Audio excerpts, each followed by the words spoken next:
In my project, I will be unraveling the unknown mechanisms of macrolides through structure-guided drug design for inflammatory respiratory diseases.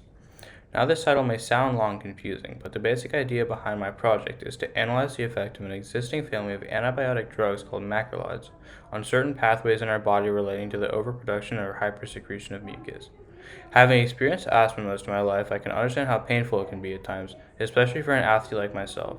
This is what led me to explore the effect of macrolides on the inflammatory respiratory diseases COPD, asthma, and IPF.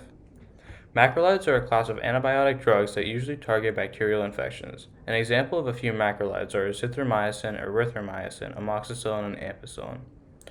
Now, let's take a look at what an inflamed respiratory tract with excess mucus looks like.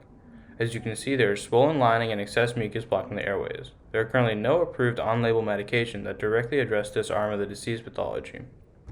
There are many published studies on the anti-inflammatory therapeutic side effects of macrolides, which are separate from their primary antibiotic effect based on binding the bacterial ribosome. Therefore, my hypothesis is that there must be some human macromolecular binding target, a lock, for macrolides, the key, that explains this therapeutic effect. With the help of my mentor, I then designed a 3-step process and was able to complete the first 2 steps thus far.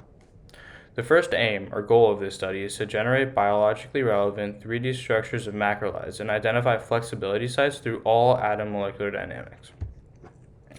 You can see on the screen now the macrolide panel that was the output of the MD simulation with clear differences in flexibility and structure across the active, inactive, and control macrolides. In all atom MD simulation, each atom gets simulated over a period of time steps. Here is an example of a 1 nanosecond time step of azithromycin solvated in water. We can clearly see the flexibility of the compound during the simulation using the CHA-RMM force field. The second aim of this study, after energy-minimized 3D structures are generated, is to reverse screen these macrolides against 17,000 other macromolecules in the SCPDB database to find the best target macromolecule based on the binding energy. The SCPDB is an annotated archive of druggable binding sites extracted from the protein databank. I have shared some interesting results from the aims in my research paper that show some top targets. In terms of future steps, the shortlisted protein macrolide complexes will be subject to further molecular dynamic simulations to find the best 2 to 4 targets that effectively address mucus hypersecretion in inflammatory respiratory diseases. These macrolide complexes obtained will then be used to perform wet lab studies to determine their efficacy and activity. Overall, this has been an exciting journey with lots of learning, and I would like to thank my biology teacher Jenna Ronan and my mentor Errol Bakalbasi for all the help and support they have given me. I look forward to the feedback and continuing to work on this project.